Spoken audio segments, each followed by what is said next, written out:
26절부터 31절에 있는 말씀입니다.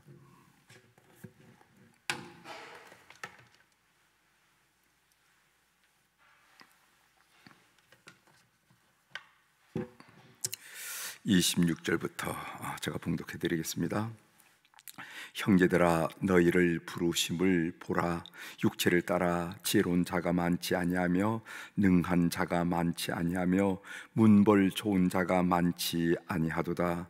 그러나 하나님께서 세상에 미련한 것들을 택하사 지혜 있는 자들을 부끄럽게 하려 하시고, 세상에 약한 것들을 택하사 강한 것들을 부끄럽게 하려 하시며, 하나님께서 세상에 천한 것들과 멸시받는 것들과 없는 것들을 택하사 있는 것들을 폐하려 하시나니, 이는 아무 육체도 하나님 앞에서 자랑하지 못하게 하려 하심이라. 너희는 하나님으로부터 나서 그리스도 예수 안에 있고, 예수는 하나님으로부터 나와서 우리에게 지혜와 의로움과 거룩함과 구원함이 되셨으니, 기록된 바 자랑하는 자는 주 안에서 자랑하라 함과 같게 하려 함이라. 아멘. 31절까지 같이 읽겠습니다.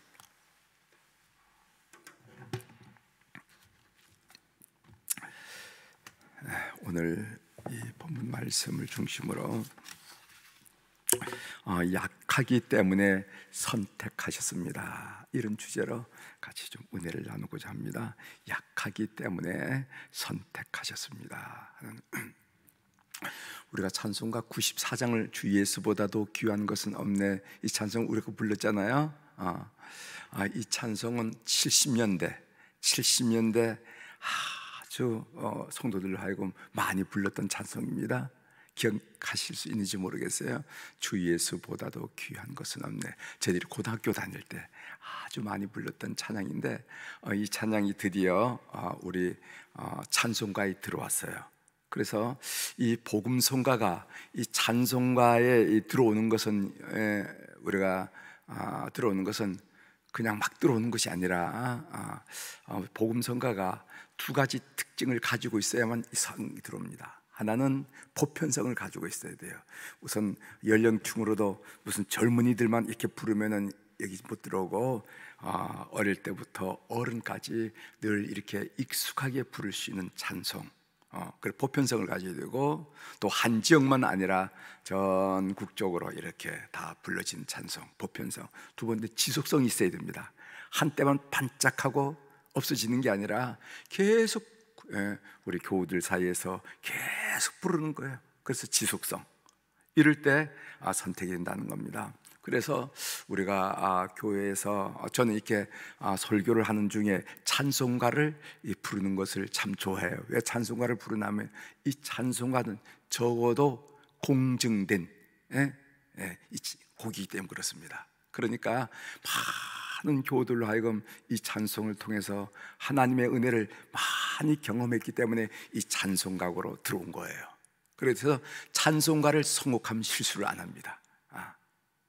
찬송가를. 왜냐하면 이것은 이미 보편성과 지속성을 통하여 끊임없이 우리 한국 그리스도인들에게 영감을 주고 은혜를 주고 용기를 북돋았던 찬송이기 때문에 그렇다 하는 것을 여러분 아시고, 여러분 이 찬송을 많이 애청하십시오. 이 찬송은 우리의 먼저 가신 선배들이 신앙 고백으로 하나님을 찬양하는 데 있어서, 또 믿음을 회복하는 데 있어서 귀하게 사용됐던 하나님의 은혜의 수단이라, 이렇게 믿으시고 찬송을 많이 하시면 좋겠어요. 오늘 주제는 약하기 때문에 선택하셨습니다입니다. 사도 바울은 앞에서, 그러니까 어제 우리가 함께 나눴던 말씀인데, 어제 우리가 특별히 배운 말씀이 뭐냐면 십자가의 도라 하는 말씀을 우리가 배웠습니다. 그 십자가의 도라는 게 뭔가? 그것은 예수 그리스도께서 십자가에 죽으심으로, 십자가에서 죽으심으로써 우리의 죄를 용서하시고 우리가 구원을 받게 되었다 하는 것, 아주 흔들림이 없는 얘기죠. 예수 그리스도께서 십자가에 죽으심으로써 우리가 죄를 용서받고 구원받게 되었다 하는 그 내용. 이 십자가의 도는 유대인들에게는 거리끼는 것이고 헬라인들에게는 미련하게 보이는 것이라는 겁니다. 그럼 유대인들에게 왜 거리끼는 것이가 되는가? 그것은 십자가에서 죽는 것은 하나님의 진노를 받아서 죽었다라는 것이 신명기의 이야기예요. 그래서 십자가에 죽어, 메시아가 십자가 죽어, 예수 그리스도가 십자가에 죽어, 그건 말도 안 돼 하면서 거리끼는 것이 된다는 거죠. 그러나 헬라인들에게는 미련한 것이 된다고 그랬습니다. 왜냐하면 이 십자가의 죽음이라는 것은 로마사에서 가장 흉측한, 가장 가혹한 형벌이라는 겁니다. 아니, 세상에 죽을 게 따로 없어. 십자가에 죽어? 그 가혹한 형벌이 아니야. 그 반역자들에게만 할 수 있는 형벌이 아니야. 이렇게 인식되었다는 것입니다. 그래서 십자가의 도는 유대인들에게 있었으나, 헬라인들에게 있었으나 세상 사람들에게는 도저히 받아들이기 어렵고 이해할 수도 받아들이기도 어려운 말씀이라 하는 것을 이야기했습니다. 그러나 이 십자가의 도가 하나님께서 사람들을 구원하기로 작정하신 구원의 방법이었다는 거예요. 여러분, 우리가 이것을 믿어야 됩니다. 이 십자가의 도가 하나님이 세상을 어떻게 구원할 것인가, 세상 인류를 어떻게 구원할 것인가 곰곰이 이렇게 따지고 저렇게 따져서 선택하신, 하나님이 작정하신 구원의 방법이라는 것입니다. 따라서 이것을 받아들일 수 있는 것은 하나님의 능력으로만, 그리고 하나님의 은혜로만 가능하다 한 얘기를 어제 배웠습니다. 이어서 오늘 본문 고린도서 1장 26절에부터 31절의 말씀은, 그러면은 그 하나님의 능력, 그 하나님의 능력이 고린도 교회에 어떻게 실제적으로 나타나는지 보여주는 것이 오늘 본문 말씀입니다. 이제 한번 본문을 한번 살펴보겠습니다. 26절 보세요. 26절. 형제들아, 너희를 부르심을 보라. 육체를 따라 지혜로운 자가 많지 아니하며 능한 자가 많지 아니하며 문벌 좋은 자가 많지 아니하도다, 이렇게 얘기했습니다. 여기에서 육체를 따라라는 말은 무슨 말이냐면은 하나님의 기준과 대조되는 세상의 기준으로 볼 때, 이런 말이죠. 볼 때 지혜로운 자가 많지 않다. 이 지혜로운 자란 무슨 말이냐면은 교육 수준이 높은 자가 많지 않다 하는 말이고, 능한 자가 많지 아니하며 하는, 능한 자라는 것은 사회적인 영향력을 가진 자가 많지 않다 하는 말이고, 문벌 좋은 자가 많지 않다 해서 문벌 좋은 자라는 것은 상육춘 출신이 많지 않다 하는 그런 의미라는 거죠. 그러니까 고린도 교회에 그 하나님의 역사, 하나님의 능력이 나타나는데 너희들 구성원들을 보면은 그렇지 않느냐 말이죠. 지혜로운 자가 많지 않고 능한 자가 많지 않고 문벌조가 많지 않다 하는 얘기입니다. 27절 28절 보겠어요. 그러나 하나님께서 세상에 미련한 것들을 택하사 지혜 있는 자들을 부끄럽게 하려 하시고, 세상에 약한 것들을 택하사 강한 것들을 부끄럽게 하려 하시며, 28절, 하나님께서 세상에 천한 것들과 멸시받는 것들과 없는 것들을 택하사 있는 것들을 폐하려 하시나니 하면서, 그러나 하면서 하나님이 사람을 선택하는 것이 어떻게 선택하는지 보라 하면서 설명을 했습니다. 자, 오늘 27절 28절을 한번 잘 읽고 한번 제가 여러분들에게 질문하는 거 한번 대답해 보세요.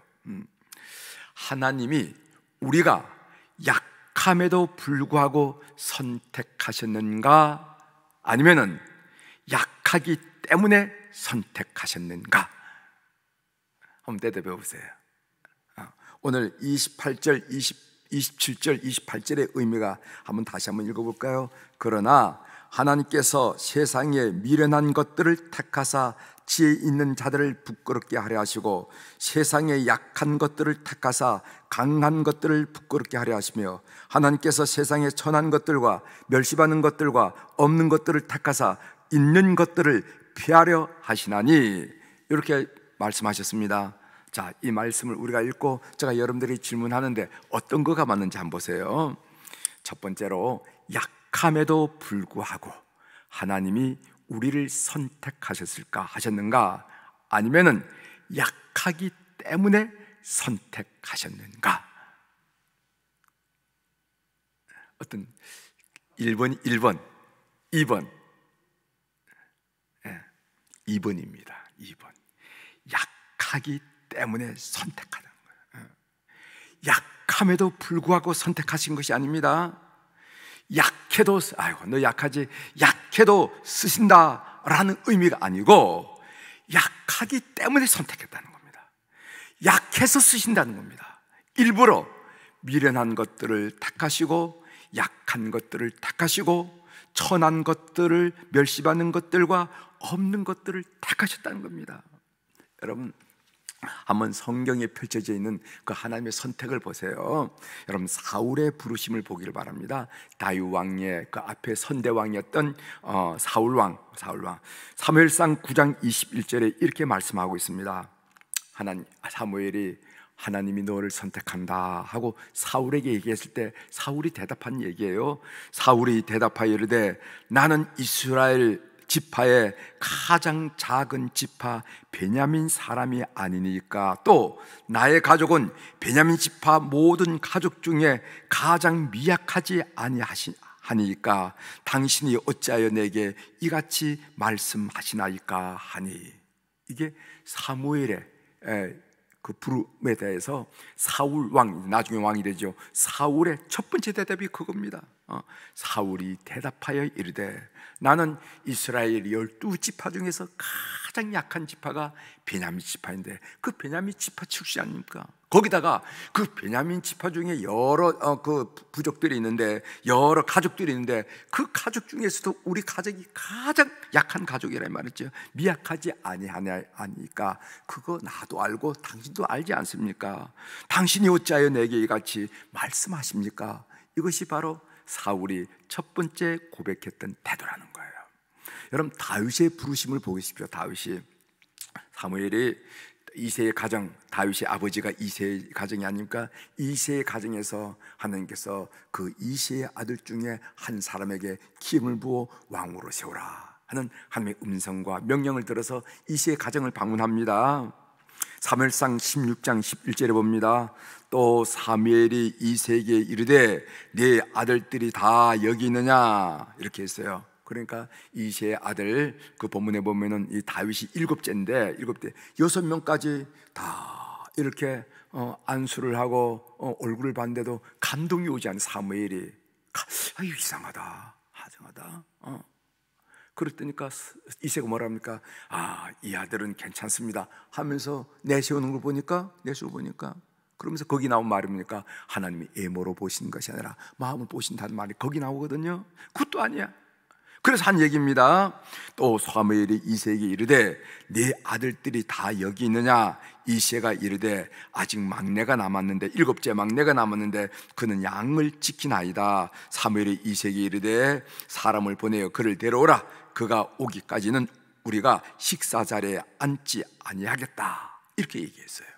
그러니까 7째. 그러니까 말하자면은 그 이새 가족 중에서도 이미 돌려놓은, 별로 중요하지 않다고 그들이 얘기했던 그 다윗이라 말이죠. 그런 다윗을 하나님이 쓰셔서 역사를 이루어간다. 여러분, 예수님의 제자 12제자를 한번 보십시오. 예수님의 제자 12제자를 보십시오. 예루살렘 도시에 유능하고 유력자들을 쓴 게 아니에요. 예루살렘 대학 출신이라든가 거기서 힘께나 있는 사람이라든가 뭐 이런 사람을 쓴 것이 아니라 저 시골 갈릴리의 호수의 어부들이 대부분이 예수님의 제자예요. 예수님의 제자. 그물 치는 게 더 적당한 사람들이 예수님의 제자라는 겁니다. 그래서 약해서 선택하셨고 부족해서 선택하셨다 하는 거예요. 왜 나 같은 자를 부르셨습니까? 나는 여러모로 부족합니다. 우리가 늘 고백한 얘기가 아닙니까? 나 같은 자를 왜 부르셨습니까? 나는 여러모로 부족합니다. 나는 시간도 없고 배움도 넉넉하지 않고 재능도 없고 뭐를 하려고 그러면 돈도 필요할 텐데 돈도 없고 그때 주님께서 뭐라고 대답하신지 아십니까? 그래서 너를 선택했단다. 약하기 때문에 선택했단다. 이렇게 말씀하신 걸 기억하십시오. 기억하셔야 돼요. 네.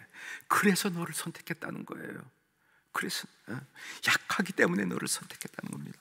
그러면은 왜 하나님은 그런 방식으로 하나님 사람을 선택하는가? 바울 사도는 여기서 두 가지를 설명하고 있습니다. 왜 하나님이 그런 방식으로 사람을 선택한지 아니, 첫 번째로 스스로 자랑하지 못하도록 하겠다는 거예요. 29절을 봅니다. 29절, 이는 아무 육체도 하나님 앞에서 자랑하지 못하게 하려 하심이라. 사실 우리가 사역을 해봐서 알고 하나님의 역사를 통해서도 아는데, 교회사를 통해서도 알 수 있는데, 사실 하나님은 약한 자를 쓰시는 데는 아무 불편함이 없는 분입니다. 하나님은 미련한 자를 지혜롭게 하실 수도 있고 약한 자를 강하게 하실 수 있는 분이기 때문에 그런 거예요. 약한 자를 쓰는 데는, 미련한 자를 쓰는 데는 아무 불편함을 못 느껴. 그러나 스스로 은연중에 자기를 드러낸 사람은, 스스로 은연중에 자기 능력을 과시하고 싶어하는 사람은, 스스로 은연중에 자기 잘난 맛에 사는 사람들은 하나님 쓰기에 너무너무 불편하게 여기는 거, 불편하게. 하나님께서 그 사역을 당신의 의도대로 펼쳐나가고 나가야 되는데 한순간도 묻지 않은 거야. 자기 있는 거, 자기 잘난 거, 자기 경험으로 다 나가지. 한 번도 묻지 않아. 한 번도 묻지 않아. 그게 첫 번째입니다. 첫 번째, 스스로 자랑하지 못하도록 하기 위해서. 두 번째로는요, 오직 주님만 자랑하도록 하기 위해서입니다. 31절입니다. 기록된 바 자랑하는 자는 주 안에서 자랑하라. 함과 같게 하려 함이라. 여기 보면 함과 같게 하려 함이라. 이것은 의도가 있다는 말이죠. 하려 함이라. 그건 의도가 있죠. 의도가 있죠. 그 말에는 의도가 배어 있죠. 하려 함이라. 즉 주님을 자랑하게 하는 의도. 모든 사역의 현장에서 처음부터 끝까지 하나님을 자랑하도록, 주님을 자랑하도록 하는 의도, 그 영광을 받기 위해서 그렇게 했다 하는 그런 이야기입니다. 그렇습니다. 우리가 부족한 데 쓰임 받으면요, 자연히 주님을 자랑하게 되죠. 저도 늘 부족함을 절감하는 사람이기 때문에 주님의 쓰임을 받고 있기에 주님만을 자랑하게 되더라고요. 자연스럽게. 아이고, 주님의 은혜지요. 내가 나설 사이가 없어. 그렇게 하셨다면서. 아이고, 주님의 은혜입니다. 그 일을 이루셨다면 주님의 은혜지요. 왜? 늘 저희 스스로가 부족함을 잘 알기 때문에. 그런 경험을 했는데 이번에 참 잘 쓰임을 받았네요. 이런 얘기가 한마디도 들어갈 수 있는 여유가 없는 것을 통해 알게 된다는 거죠. 삶의 적용으로 말씀드립니다. 사랑하는 교회 여러분, 우리는 주님의 부름을 받았을 때, 소명, 콜링을 받았을 때 나는 아니라고 대답할 때가 많이 있어요. 나는 아니에요. 아이고, 집사님 이것 좀, 나는 아니에요. 권사님 이것 좀, 나는 아니에요. 그 아닌 이유 중에 뭐냐면은 저는 시간이 없어요. 아이들 그저 교육이라도 제대로 해놔야 될 거 아닙니까? 지금 고3에 정신이 없습니다. 시간이 없다는 사람. 또 어떤 분은 감당할 능력이 없다는 거. 또 어떤 분은 나는요 그 일을 해본 경험이 없다는 거. 경험이 있어야 뭘 할 거 아니냐고. 또 어떤 분들은요, 그래도 리더가 되려면 어디 가서 차라도 한 잔 대접하고 이래야 될 텐데 제가 돈이 없잖아요. 돈이 없다는 거. 이렇게 하면서 나는 아니라 라고 말하는 것을 자주 듣게 되는데, 그때 우리 주님께서는 이렇게 대답하십니다. 그 대답을 여러분들이 잘 들으십시오. 그래서 너를 선택한단다. 그래서 너를 선택한단다. 너 시간이 없지? 너 감당할 능력이 없지? 경험도 없지? 돈도 없잖아. 그래서 너를 선택한단다. 약하기 때문에, 부족하기 때문에, 없기 때문에 너를 선택한단다. 너희가 아니? 나는 약한 자를 쓰는 데는 아무 불편함이 없어. 나는 그를 강하게 할 수가 있기 때문에. 강하게 할 수 있다. 그러나 자기가 잘났다고 생각하는 사람은 난 쓰기 너무 힘들다. 왜냐하면 내 능력을 구하지 않고, 내 뜻을 구하지 않고, 내 앞에 무릎을 꿇지 않고 자기 생각대로 사역이랍시고 하려고 덤비니까 힘들다는 거예요. 그래서 뭔가 한 거 보면은 그것은 하나님의 뜻과는 전혀 상관이 없는 그런 것들을 해놓고 사역했다고 얘기하기 때문에 다 마음이 괴롭단다. 이렇게 말씀하시는 하나님의 음성을 듣는 이 새벽이 되기를 주의 이름으로 부탁을 드립니다. 기도하시겠습니다.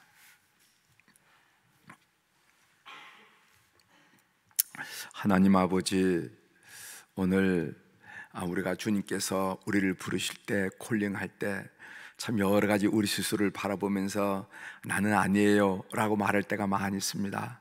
그때 우리 주님께서 우리에게 조용히 하신 말씀은, 그렇기 때문에 내가 너 관심 있는 거야 라는 그런 음성을 듣는 우리 교우들이 다 될 수 있도록 도와주옵소서. 그래서 모든 사역을 일고 가면서 내 능력이 아니고 내 지혜가 아니고 내 경험이 아니고 정말 전적으로 하나님의 은혜구나 늘 고백드리면서 하나님 바라보고, 하나님의 은혜입니다, 하나님이 하십니다, 하나님이 하셨습니다, 하나님이 하실 거지요, 하나님 고맙습니다, 그 고백하면서 하나님과 동역하는 하나님 백성들을 기대하신다는 것을 저희들이 깊이 인식하면서 이 말씀을 묵상하도록 도와주셔서 감사합니다. 오늘 또 우리 사랑교우들이 주님 앞에 감사헌금 1,000번째 헌금을 오늘 이 새벽에 주님 앞에 올리면서 제단을 풍성하게 하시오니 감사를 드립니다.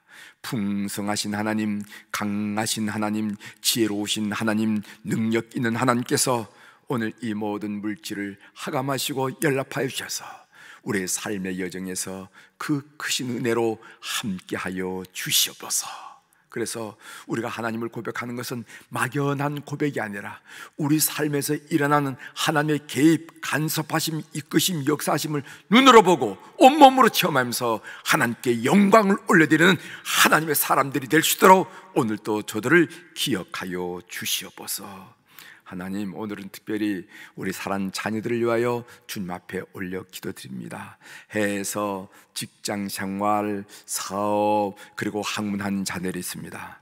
그리고 이제 국방의 의무를 감당하기 위하여 군무에 나가 있는 우리의 자녀들이 있습니다. 낯설고 물스러운 곳에서 그 군무를 감당할 때 주님께서 함께 하시고 보호자가 되어 주옵소서. 우리의 자녀들 중에서 이제 대학문을 녹화하면서 때로는 고3으로 때로는 재수함으로 아버지 열심히 하는 우리 자녀들이 싸우니 집중력과 지혜와 의지와 삶의 분연한 목표를 허락하여 주셔서 끝까지 견딜 수 있도록 은혜를 베풀어 주옵소서. 하나님, 학교를 졸업하고 취직의 문을 녹화하는 자녀들이 또 있습니다. 하나님, 그들의 재능과 그들의 경험과 그들의 모든 것이 아름답게 꼽힐 수 있는 그런 삶의 영역을 열어 주시옵소서. 결혼을 원하는 자녀들이 있습니다. 마음에 합한 배우자를 원하는 자녀들 주님 기억하여 주시고, 또 출산, 또 잉태 축복, 가정의 화목을 원하는 그런 귀한 가정들을 주님께서 기억하여 주시고, 우리 부모님들이, 우리 할아버지 할머니들이 오늘 이 새벽에 그들의 얼굴을 그리고 기도할 때 귀한 역사가 드러나서 믿음의 열매 태상급으로 주는 우리 자녀들이 반듯하게 시험받는 것을 우리가 보면서 하나님께 영광 돌리는 이 새벽이 되도록 은총을 베풀어 주옵소서. 오늘 또 하늘의 주권과 땅의 주권을 가진 우리 주님의 이름으로 선언합니다. 내 영혼이 잘된 같이 범사가 잘되고 강건한 축복을 오늘 또 우리 교우들이 행복하게 누리면서 살아가는 하루가 되도록 은혜를 베풀어 주옵소서. 감사드리며 예수님의 이름으로 기도 올려옵나이다. 아멘.